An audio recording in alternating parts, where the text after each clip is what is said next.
Egunon, buenos días. Espero dut ondo lo egitea. Eta atzo kanpoko jendea behintzat Gasteizen hori aprobetxatzea eta ondo izatea. Buenos días. Nos juntamos en el segundo día de los encuentros de centros de documentación. Espero que ayer pudieseis descansar y las personas que vinisteis de fuera disfrutar de la ciudad, que creo que ya lo habéis hecho y muy bien hecho. Y sin más, pues damos comienzo a esta nueva jornada de los encuentros y agradezco que hayáis madrugado y estéis con nosotras. Ahora tenemos a Yolanda Cardito Royán, licenciada en Historia del Arte por la Universidad Autónoma de Madrid, posgrado en Tratamiento y Gestión del Patrimonio Histórico y Documental de la Universidad de Alcalá de Henares, vinculada al mundo de los archivos desde 1998 y desde 2010 es la responsable del Archivo Histórico del Museo Nacional del Prado, del Archivo Digital y la sección de archivo del microsite web Prado Efímero. Es autora de diferentes publicaciones en este ámbito y, como ya os comenté ayer, el currículum más completo de todas las ponentes está disponible en la web. Sin más, Yolanda, agradecerte a ti, sobre todo, y al Museo del Prado, que siempre que os hemos llamado para presentar vuestros proyectos, la disposición ha sido excelente. Nos habéis ayudado en todo. Mil gracias, de verdad. Muchas gracias a vosotros, gracias a Artium en mi nombre, en el mío personalmente y sobre todo en el de la institución a la que represento, porque es un placer y un honor estar aquí con todos vosotros y poder compartir pues, un ratito, contaros cosas y esperar que seamos de interés para vosotros. El archivo del Museo del Prado es el gran pequeño desconocido, pero ya nos vamos dejando ver. Pero ¿cómo presentaros al Museo del Prado? Yo creo que es algo… estaríamos aquí muchísimo tiempo. Simplemente quisiera daros las pinceladas de que muy pronto, la semana que viene, el día 19 de noviembre, cumplimos 203 años. Se inauguró en el 19 de noviembre de 1819 con la intención de mostrar las obras que tenía la corona, sobre todo las de pintura española, y que estaban atesoradas en todos los palacios reales. Esto se hace a imagen y semejanza de lo que está ocurriendo en París y en todos los centros en Europa. Entonces, bueno, nacemos con esa intención y sobre todo con la Fundación Real. Todos los cuadros que en un principio llegan al museo forman parte de esta colección, pero poco a poco a lo largo de la historia se van incorporando otros fondos, como es el Museo de la Trinidad, que es un museo que estaba muy cercano al Museo del Prado, en la calle Atocha, que está vinculado, bueno, pertenece a esta colección todos los bienes incautados a la Iglesia con la ley de Mendizábal. Entonces, son dos museos que están en una zona muy, muy, muy cercana, distinta dependencia, uno al Ministerio de Fomento, otro a la Corona, pero que tienen unas colecciones muy, muy similares. Tienen, sobre todo, arte religioso por la procedencia de Trinidad y también arte religioso por la Corona. Otra gran incorporación de fondos será el Museo de Arte Moderno. El Museo de Arte Moderno es la colección contemporánea del Museo del Prado, que a finales del siglo XIX la sede que se le dedicará será el Palacio de Bibliotecas y Museos, lo que ahora es la Biblioteca Nacional.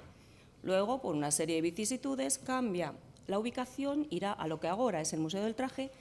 En el año 71, la parte de la colección anterior al nacimiento de Picasso se quedará en el Museo del Prado y la otra parte pertenecerá al Reina Sofía.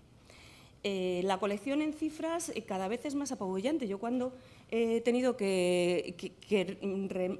mirar, me he quedado impresionada porque ya somos 8.277 pinturas, 1.061 esculturas, las estampas han crecido, los dibujos, y ahora mismo tenemos 3.446, creo que vi ayer, en el llamado Prado extendido. Esta es una nueva acepción que ayer se presentó a todos vosotros y es lo que los que ya tenemos una edad lo conocemos como el Prado disperso. Son todas esas obras que no tienen la calidad para estar en las salas del museo, tampoco caben por extensión, pero que son dignas de ser mostradas al público. Y para que así sea, lo que se hace es depositarlas en entidades. En España tenemos 279 y en las embajadas y consulados en el exterior solamente hay depositadas obras en suelo español. No hay nada cedido a ningún otro tipo de institución. Pero este es el edificio Villanueva. La biblioteca del museo está en el Casón del Buen Retiro, al que os invito a todos vosotros a pasaros. Es visitable los domingos, pero bueno, podéis ir a verlo como estudiosos del arte porque es una biblioteca especializada. El Casón del Buen Retiro forma parte de lo que fue el Palacio de Buen Retiro, el palacio que el conde duque de Olivares le construyó a Felipe IV pues, para agasajarle. Felipe IV pasaba muchísimo tiempo en los Jerónimos y decidió que, como era una zona de retiro, pues iba a crear un palacio, un gran palacio, en el que la sala de baile es la actual biblioteca. Como, no sé si lo habéis visto, ahora os enseñaré una foto con una preciosa bóveda de Luca Giordano que no solamente invita a estudiar, sino a indagar muchísimo más allá. Desde su construcción fue primero eso, salón de baile, luego fue también, bueno, empezamos aquí, en 1834-1877 se dedicó a la sala de próceres, que es el antecedente del Senado. Aquí tenía, vamos, lo visitaba Isabel II y estaba allí en el mismo lugar que nosotros estamos ahora mismo consultando libros. Años más tarde también fue el Museo de Reproducciones Artísticas, museo en el que podíamos gozar de la victoria de Samotracia, la copia, evidentemente, y esas, el Laoconte, unas maravillas que ahora mismo creo que este museo está en Valladolid, si mal no recuerdo. Pero el gran momento del Casón del Buen Retiro es el Guernica.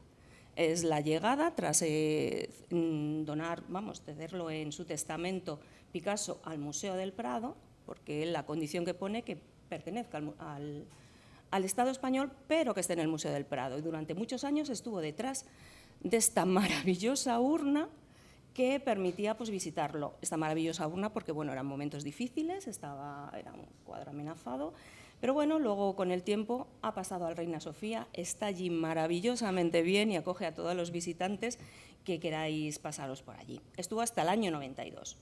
A partir de entonces se ubicará, incluso antes ya estaba aquí la colección de pintura del siglo XIX y esta era la sala de pintura del XIX. En el 2009, después de muchos años de obras, se decide que la biblioteca ocupe el lugar de la pintura, donde estaba la pintura del siglo XIX. Siglo XIX pasa a instalarse también en lo que es el edificio Villanueva y desde entonces estamos ubicados ahí. Se construye en lo que es el Centro de Estudios Casón del Buen Retiro. Es un centro de estudios pues, en el que lo que queremos es que todo lo que tiene que ver con la investigación esté ahí, esté ubicado ahí. La investigación y todo lo que viene con el aire científico de la colección. Estará el despacho de los directores, estarán los despachos de los conservadores y toda la labor científica donde se apoya, pues evidentemente, en las publicaciones, la biblioteca, pero también algo fundamental en la memoria, en el archivo y en el centro de documentación. Entonces, todos los tres estamos ahí ubicados en el mismo área y formamos parte de un engranaje que no sería posible que las colecciones estuvieran bien documentadas si entre todos nosotros no hiciéramos un buen trabajo. Estas son las instalaciones, tenéis aquí pues, los compactos, tenemos 1 kilómetro de estantería. El archivo tenemos lo que es el archivo central y el histórico. Está todo ubicado aquí. Luego tenemos la zona de oficinas en los que están todos los archivos de oficina y hacen transferencias periódicas al archivo central. Tenemos muchos fondos. Yo llegué en el año 2010. Cuando yo llegué solamente se hablaba del Fondo Museo del Prado y bueno, estaba organizado, muy bien, identificado, pero había que indagar muchísimo más, porque no es normal que no hubiera nada del Museo de la Trinidad. Tampoco sería extraño, porque el Museo de la Trinidad pertenecía al Ministerio de Fomento y debería estar todo en la Academia de Bellas Artes de San Fernando. Pero indagando en la documentación, se habían mezclado ambas documentaciones, Museo Nacional de Pintura y Escultura, y el Museo Nacional de Trinidad se llama Museo Nacional de Pinturas. Quedaba ahí una acepción que hizo que se fundieran las dos documentaciones y entonces la labor fue separar una procedencia y otra. Entonces, bueno, pues hemos conseguido tener un maravilloso fondo que complementa todo lo que tenemos en el museo, en la Academia de Bellas Artes de San Fernando. También está lo que os comentaba, el Museo de Arte Moderno, que en este momento estamos en plena digitalización. Ya nos habéis oído hablar de los fondos europeos y estamos inmersos lo teníamos descrito, inventariado, todo, pero nos faltaba el empujón de digitalizarlo. En breve, y si la salud nos acompaña, estará muy pronto a disposición de todos vosotros. También tenemos la Sociedad de Amigos del Arte, es una sociedad filantrópica que guarda un poquito de relación con el Museo de Arte Moderno porque comparten espacios y que sus fondos llegan ahí. Es una documentación muy interesante para todo lo que tiene que ver con el coleccionismo de obras de arte. Y también tenemos los archivos personales, que es pues, lo que hemos venido a contaros y bueno, ya en otra ocasión ya me oiréis hablar de todo lo que es Museo del Prado. A partir de los años 90, la política que se tiene de que ingresen archivos personales o colecciones o fondos documentales de artistas, la política que se sigue es que esté representado en la colección del museo, que tengamos alguna obra de ellos o que algo nos una. Entonces, pues bueno, se empiezan a adquirir, también hay donaciones, hay incorporaciones de distintos autores. Esta política con el tiempo se ha visto pues, que no es que no fuera adecuada, sino que se nos iba de las manos y que necesitábamos más, había más oferta y necesitábamos dar más información a la gente y, sobre todo, dar una mayor oferta. Para ello, pues bueno, pues a través de las adquisiciones, no hemos hecho muchas, pero algunas se han hecho. Cuando ha habido fondos se ha realizado, pero sobre todo lo que hemos hecho ha sido aceptar donaciones. También es verdad que se están rechazando algunas porque creemos que hay otros museos que les puede interesar muchísimo más. Tampoco tenemos que acaparar nosotros todo porque esto, si lo ponemos en común, lo tenemos todos, no hace falta tenerlo todo nosotros. Ahí tenéis pues, lo que es el cuadro de clasificación creado para los archivos. Lo tenemos dividido entre colecciones, también epistolarios y ¿a qué se debe lo de colecciones y epistolarios? Colecciones, pues cuando no tengo toda la información sobre esa persona, sino tengo una parte sesgada de lo que ha sido su vida. En cambio, sí que hay otros que son verdaderos archivos como la familia Madrazo. Quería comenzar con Enrique Simonet porque nos llegó por una donación en 2016. Es un pintor valenciano que bueno, pues, efectuó pues lo que os pongo ahí, varios viajes por Roma, Francia, se fue formando, obtuvo muchos premios, fue premiado, pasó también por la Academia de Bellas Artes y bueno, tuvo dos de sus obras más famosas, una autopsia, y está depositada en el Museo de Málaga, y Flevis Superillan, realizadas en Roma, sí que la tenemos nosotros en el museo, y cuando la familia decidió donarla, se le planteó la idea de que ellos vivían en Málaga, que había mucha obra en Málaga, ¿por qué no la tenían cerca la documentación de su familiar? Y nos dijeron que no, que querían que estuviera con nosotros. Perfecto, no hay ningún problema. Comprende una importante aportación, pero tanto a nivel artístico, de su creación, cómo realiza sus obras, también personal, porque nos enseña todos los viajes. Aquí tenéis la representación de obras que tenemos, que aparece en la web. Esto sería el cuadro de clasificación, pero tiene material pedagógico que él utilizaba, certificaciones y títulos propios, que sería su documentación personal, recortes de prensa que él mismo recogió, boletines de notas, facturas de hoteles. Sabemos sus gustos por esa... ahora os enseñaré las facturas de los menús que pedía.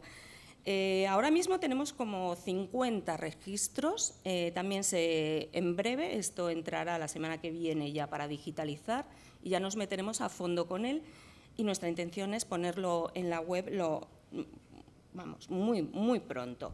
Como veis, tenemos dividido lo que es la colección de Simonet en documentación personal y documentos de función. Yo sigo siempre este esquema, es el que me resulta en casi todos los casos. En aquellos casos que veo que no me resulta, pues adapto lo que es el cuadro a la documentación que tengo. Como veis, tenemos desde premios, fotografías, el material pedagógico que ya os he comentado, dibujos, facturas de hoteles. Esto es todo lo que corresponde su documentación. Y aquí veis certificaciones, esto es pagos, porque tenemos cualquier cosa de su vida personal que nos ha llegado. La Ilustración española y americana, de la que formaba parte, pues le nombra corresponsal artístico y tenemos el nombramiento, sabemos ya parte de lo que iba realizando, pero también sus participaciones en la Exposición Nacional de Bellas Artes, los carnés, las cédulas personales y las notas, sus notas del cole, vamos, que podemos saber en qué iba mejor, en qué no iba, podemos hacer un seguimiento y aquí es donde ya los archivos personales ya nos cogen para toda la vida, empezamos a querer a los personajes, a adoptarlos, a meternos en su vida privada y a quererlos. Y ya no los tratamos como ese pintor que está ahí, no, ya tenemos a una persona, tenemos un vínculo afectivo con ellos. Tenemos correspondencia y aquí lo que os decía, a mí me resultó muy interesante para si alguien estudia este tipo de cosas, que hay gente que también se dedicará a ello, pues ver lo que tomaba en el hotel, en el Gran Hotel de la Alhambra, es una preciosidad. También en Nápoles o en cualquier sitio de sus viajes, él lo fue recogiendo absolutamente todo. Otro de las colecciones que tenemos es la correspondiente a Valentín Carderera. Tiene una maravillosa biblioteca, que también la tenemos en el museo.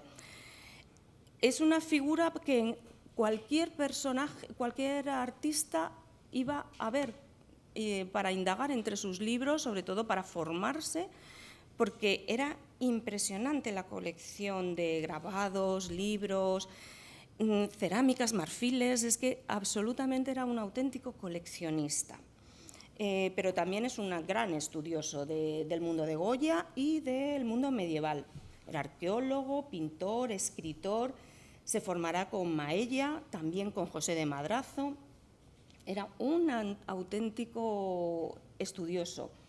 Se vincula también con el Prado porque él seleccionó las obras del Museo de la Trinidad y en un momento determinado, en el año 48, es nombrado para suplir al director del Museo Nacional de Pintura y Escultura, que iba a ser el Museo Nacional del Prado. En 1880 incluso lega 2 cuadros al museo y una colección de dibujos que ingresaron en 2005. En su archivo pues tenemos vida personal, profesional, estas son las obras que tenemos en la colección y también tenemos una pequeña pero muy significativa parte de correspondencia en la que vemos el lado más personal. Quizá en la correspondencia entre amigos es donde vemos el lado más íntimo de las personas y es donde realmente sacamos ese conocimiento. Estas son 37 cartas, pueden parecer pocas, para nosotros es un milagro tenerlas, y fueron donados al museo por Manuel Piñares Olías en 2005. Desde entonces están con nosotros. Aquí tenéis el cuadro de clasificación, seguimos igual con documentación personal y documentos de función en la que tenemos sus catálogos, sus libros, sus inventarios, pero las tasaciones de su biblioteca. Esto ya es fundamental, ¿no? El cómo estaba tasado, cuánto podía costar, cómo era. Y llegamos a José María Cervelló Grande. José María Cervelló es un abogado del Estado, es doctor en Historia del Arte. En 2003 ingresa por un método mixto su biblioteca y su archivo. Una parte, el sistema mixto es que una parte es adquisición y otra es donación. Entonces, en este momento es cuando entra lo que forma parte de su gusto artístico. La biblioteca es maravillosa porque tiene tratados de arquitectura desde el siglo XVI, relatos de viaje. La colección Cervelló está creo que está también digitalizándose ahora mismo y es espectacular el volumen que tiene.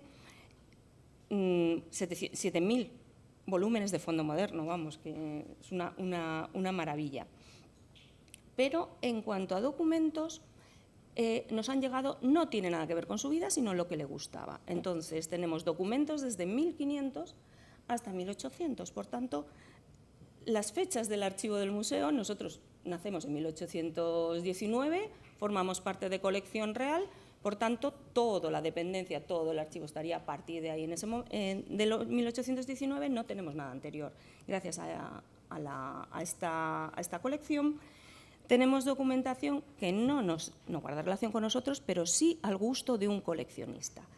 Tenemos desde documentos de Felipe IV, el documento más visitado cuando presentamos la web, el certificado de defunción de Goya, también todo lo que había en la habitación que ocupaba en los aposentos de Diego Velázquez cuando era aposentador real. Podemos reconstruir lo que había alrededor de él, a un pintor que queremos tanto, ¿no? Entonces, son unos documentos de un valor impresionante. Aquí tenéis algo que a mí me resulta pues muy... En mi archivo no lo tengo, supongo que en el archivo histórico será algo muy normal. Pues es la cuenta presentada por el encargo de un retrato. Encontrar facturas, yo me paso la vida buscando facturas, pero encontrar una factura de 1583, pues la verdad que es un honor tenerlo. O diseños de un retablo, no sé qué retablo es, pero a él le causó sensación y la verdad que aquí lo tenemos. Junto a Cervelló tenemos a Salvador Viniegra, es otro pintor que también cultivó el género de la historia, fue académico de Bellas Artes de Cádiz y será pensionado en Roma. Fue premiado y en sus obras hay mucha influencia de Mariano Fortuny y José Villegas, también muy relacionados con nosotros. Era amante de la música, mecenas de artistas, en los que nos encontramos a Manuel de Falla. Aquí tenemos la producción que tenemos en el museo y aquí tenemos todas sus cartas. Cartas en las que en el epistolario se recogen cartas a su padre. Volvemos otra vez, en este ámbito es en el que más conocemos a las personas. Tenemos un montón de ellas, pero también a otras personas importantes. En esta le cuenta a su padre, le habla de su zarzuela, de su trabajo. Nos ha llegado la zarzuela, pero gracias a la carta nos ha llegado qué pensaba, qué sentía cuando lo estaba haciendo y cómo quería organizar todo el espacio para su presentación. Tenemos a la familia Madrazo, no podían faltar. La verdad que la familia Madrazo es una de las familias más importantes del ámbito cultural del siglo pasado y que más ha influido en el Museo del Prado. Es una familia cosmopolita, erudita, con unas amistades impresionantes, se vinculan tanto a círculos artísticos como a círculos políticos y desde luego dentro del ámbito cultural son de los más representados del momento. Este es un árbol genealógico, es una maravilla el haber podido contar con él, de la familia arrancando desde José de Madrazo y Agudo. Utiliza este árbol genealógico para obtener la limpieza de sangre. José de Madrazo es el primer pintor, director pintor del Museo del Prado en 1830, es cuando adquiere la condición de director y a partir de ahí él estará muchísimos años, su hijo Federico también será director del museo y Federico lo será en 2 ocasiones. Pero también toda su familia está vinculada. Pedro de Madrazo hará el catálogo en 1850, Luis también está por ahí haciendo cosas, toda la familia está con nosotros. Estos serían las imágenes de toda la familia de Madrazo, que a su vez se relaciona con otras familias importantes, como fue Cecilia Madrazo, que se casa con Mariano Fortuny. Estas son una pequeña parte de las muchísimas obras que tienen los Madrazo. Es imposible. Y ¿cómo nos llegan? Bueno, la verdad que el archivo Madrazo nos llega en varias tandas. Una de ellas fueron unas cartas donadas, pero el resto viene por la procedencia, es mediante adquisición. Me encantan estas cajitas porque era donde la familia fue guardando todas las cartas, iban todas dobladitas, todas con su balduque y con un breve registro de todo lo que había dentro. La verdad que se guardó con mimo.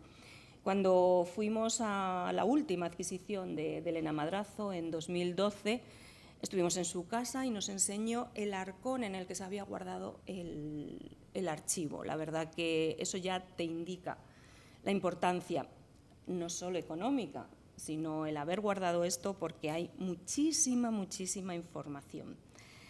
Venían algunas cartas en unas carpetas que posiblemente, porque no vamos a creer que José de Madrazo fue el que las utilizó, y si no sus hijos seguro. Como veis, estaban ahí. En la organización del archivo, me ha supuesto un poquito más de trabajo, sobre todo porque yo lo que quería seguir conservando era la procedencia. Que lo que vino a través de la compra a Elena de Madrazo estuviera claro en el cuadro de clasificación y también a la otra parte de la familia. Entonces, bueno, pues hemos unido otras partes de todo en un cuadro en el que tenemos correspondencia, toda la correspondencia identificada por su emisor, pero también que nos quede claro que hay donaciones de Andrés Peláez y también Daza Madrazo, otra adquisición. Esto solamente es en cuadro de clasificación, cualquier investigador que quiera venir y verlo lo ve. Luego en el archivo digital aparecen las búsquedas cronológicamente, por tanto voy a ver toda la evolución de la familia. Como veis, tenemos identificados a todos. Tenemos desde Eugenio de Ochoa, que era un familiar, Luis de Madrazo, que es hijo de José, hermano de Federico, Pedro Madrazo, Raimundo de Madrazo, Ricardo, la correspondencia de Cecilia Madrazo, por tanto tenemos la correspondencia de una familiar de aquí. Isabel de Madrazo también era otra, no era tan artista, tan conocida Isabel, pero también lo tenemos, y también de la mujer de José de Madrazo. Los hemos dejado así, no he querido meterlos con toda la familia, sí que hay otras relaciones, pero he querido dejar constancia de que ellas tenían una entidad, tenían una correspondencia y bueno, pues para que se puedan ver aquí. Tenemos documentación de todo tipo, desde la documentación del Real Gabinete Litográfico. José de Madrazo es la persona que abre esta forma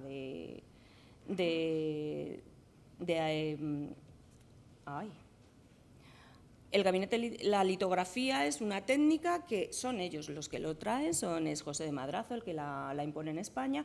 Además es que justo el gabinete litográfico estaba en el museo y es el que lleva todo lo que tiene que ver con el gabinete. Es una correspondencia también muy ilustrativa de los gustos, las planchas que se utilizaban, cómo era la técnica y lo que se demandaba por todas las personas. Pero también tenemos sus inventarios, sus propios inventarios de los cuadros de Federico y la valoración. Eso siempre es importante, tener en cuenta en lo que ellos valoraban su producción.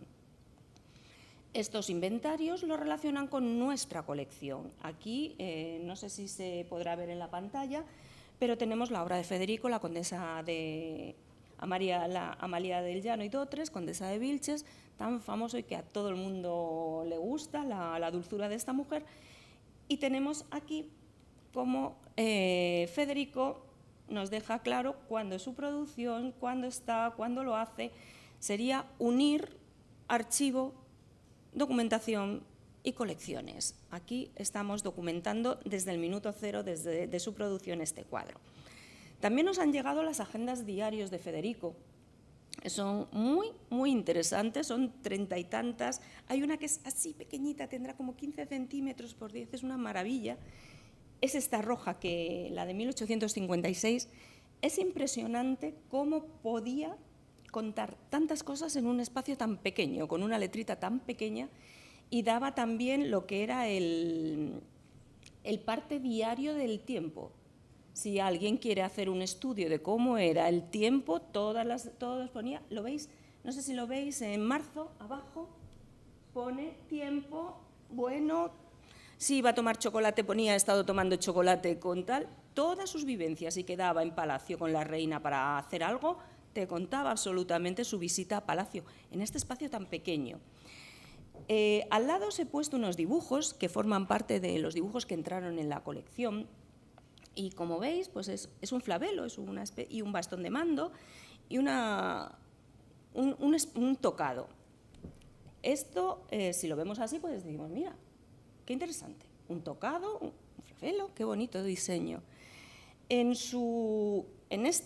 Justamente en este día, en esta agenda, explica para qué servía ese dibujo. Era el diseño de un disfraz para una fiesta de máscaras y cuenta toda la historia. Hubo ahí un lío con las costureras de la reina y cuenta absolutamente todo.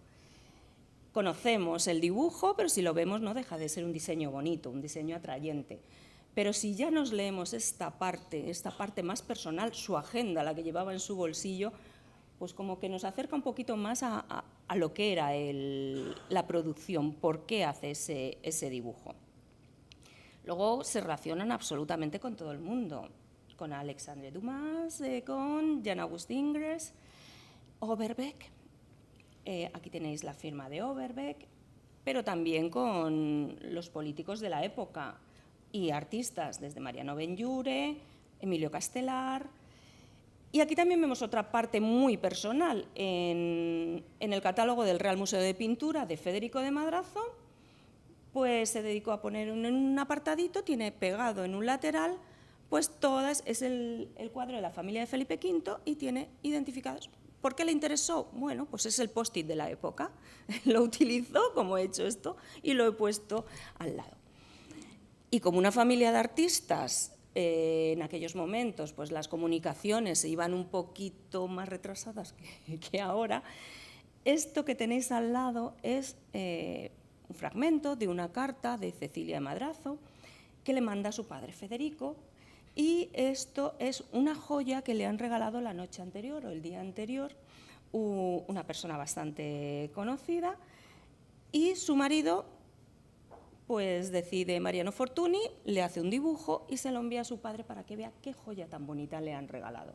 La carta es una maravilla, es una obra de arte ya en sí, porque son pequeños pinceladas que dices, bueno, esto es maravilloso.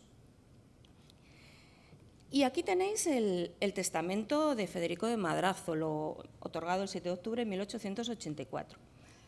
¿Por qué os lo pongo esto? Porque, bueno, en la cláusula 12 pone que, por si puede interesar, deja todos sus papeles, quiere dejar en manos de una persona, alguien de la familia, pero solamente una única persona, para que lo vaya pasando a sus sucesores y que alguna vez a lo mejor interesa y alguien puede tenerlo en cuenta. Finalmente, el Museo del Prado, al que tanto dedicó, ha cumplido esta cláusula.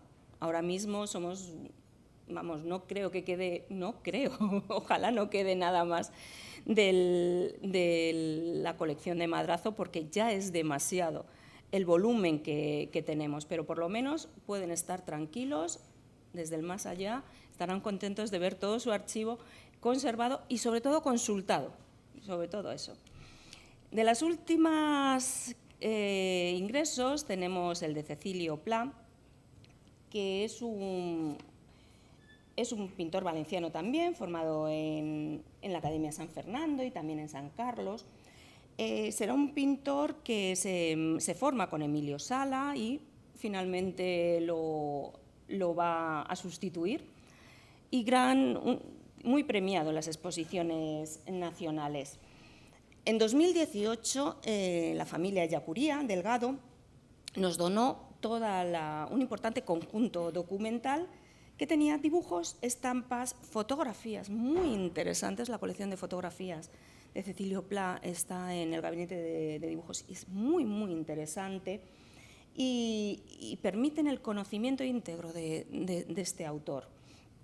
y será algo importante para futuras investigaciones. Esta es la producción de Cecilio Pla, y esto es la presentación que se hizo una vez que se donó. Aquí vemos parte de lo que forma su archivo personal, y estamos muy contentos que los documentos de archivo pasen a lo que es las salas. Han dejado de estar en los depósitos y forman parte ya de la pared, de lo que son las salas, y son una obra de arte en sí. Siguen el mismo tratamiento que cualquier Velázquez, que cualquier Goya, absolutamente. Está en el mismo lugar de honor que podía estar cualquier otra obra. Y os quiero presentar aquí, pues, el ultimísimo sobre el que estamos trabajando y que va a dar mucho para la investigación por lo completo que es. Es el de Miguel Blay Fábrega. Es un escultor que se forma en Olot y, bueno, se forma también en París, tiene premios en exposiciones nacionales y llegará a la Academia de Bellas Artes de San Fernando, y también será nombrado director de la Academia de Bellas Artes en Roma. Pocas veces podemos tener el autor junto a su obra, fotografiado, y tenerle, pues, con un porte de orgullo. Este es el monumento a Alfonso XIII, que está en el estanque del Retiro. Si habéis paseado con las barcas, allí está la obra de Miguel Blay. Estas son los dibujos que tenemos y, bueno, esta es la documentación que nos llega. Estoy ahora en pleno proceso de descripción y futura digitalización. Aquí tenemos, pues, una colección impresionante de fotografías en todos los momentos de la creación, los monumentos ya realizados, cómo se van realizando, el autor con su obra, con los avances que va teniendo.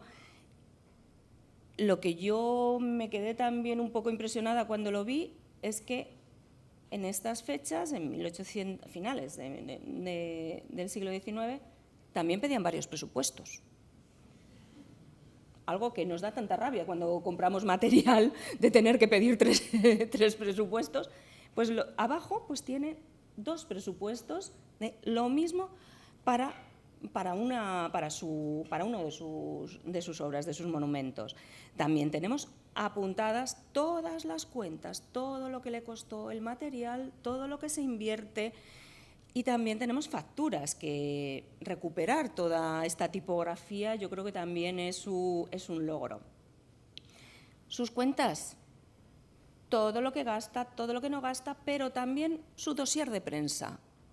Un dossier de prensa creado por él o por sus familiares, en el que te va contando, por si acaso no te llega, qué ha hecho, y va dejando memoria en esos libros en los que va pegando y va anotando cosas.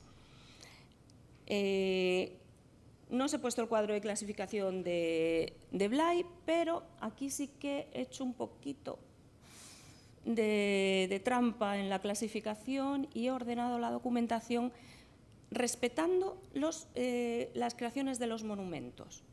Toda la documentación de cada uno de los monumentos las he dejado agrupada, que podía haberla hecho cronológicamente y me había quedado un poco desvirtuada. Yo creo que también es verdad que la documentación estaba así guardada. Entonces, bueno, me pareció la máxima opción de, si yo solamente quiero ver el monumento de Alfonso XIII, pues voy directamente a la búsqueda y ya la tengo. Luego ya podré ver otras cosas. Entonces, bueno, pues lo he organizado así.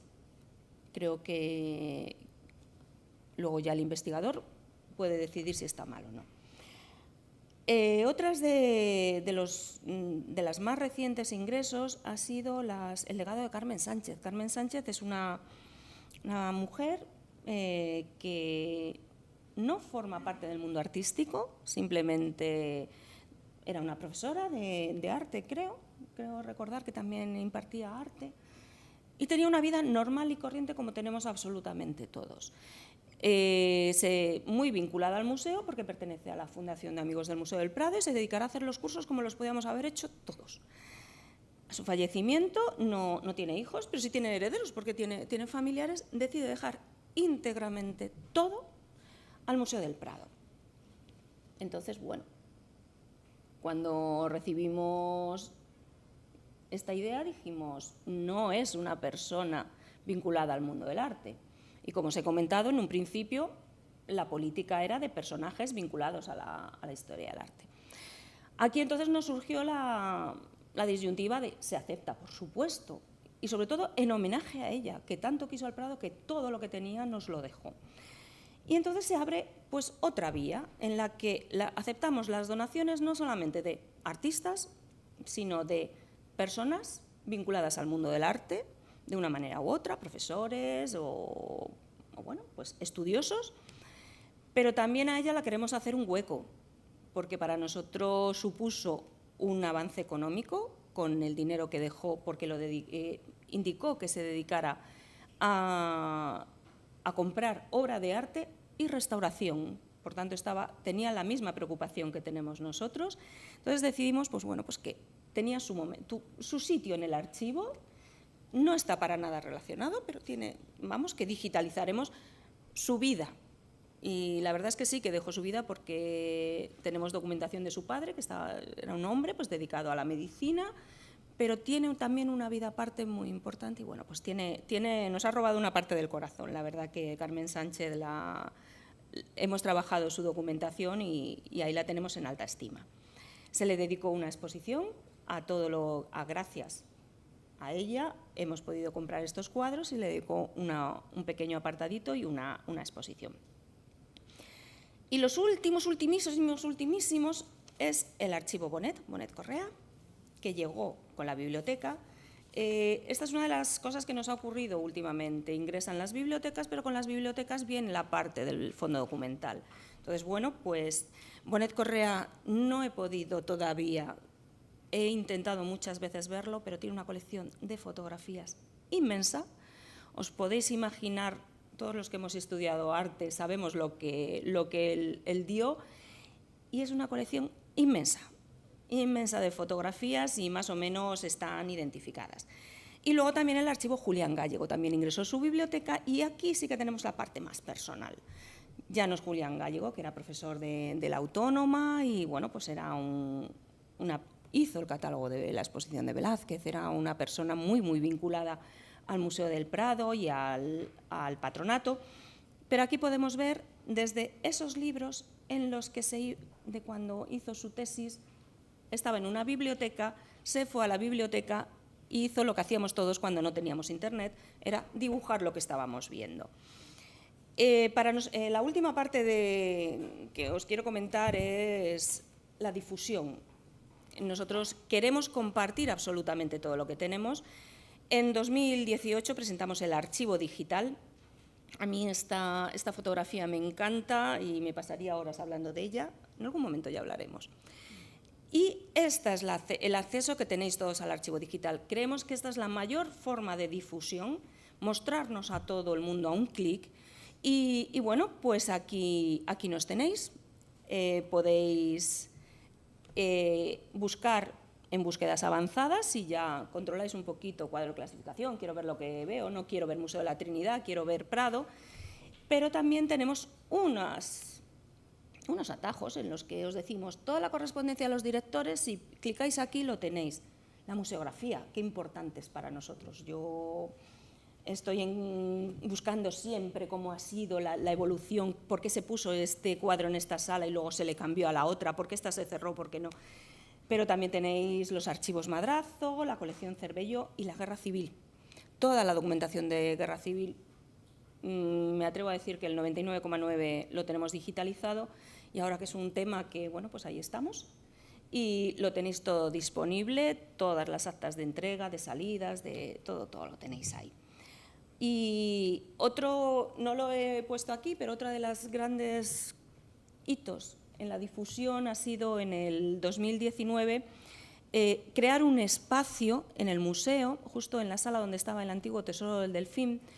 Son 3 salas en las que se le ha dedicado una exposición permanente a la historia del edificio. Pero la de la historia del edificio, ¿quién la cuenta mejor que los documentos? Entonces, el hilo conductor serán los documentos en los que hemos sacado desde facturas de uniformes, maquetas, para la organización de la exposición, correspondencia, fotografías, absolutamente toda la historia del edificio, pero contada en primera persona, por el mismo museo. Entonces, bueno, os invito a que si alguna vez pasáis por Madrid, no os olvidéis de ver esto, porque es muy, muy curioso ver toda la historia del museo a través de objetos tangibles, no solo de obras de arte, de pintura, sino objetos. Y bueno, por mi parte eso es todo, espero no haberme pasado mucho. Gracias. Muchas gracias a todos.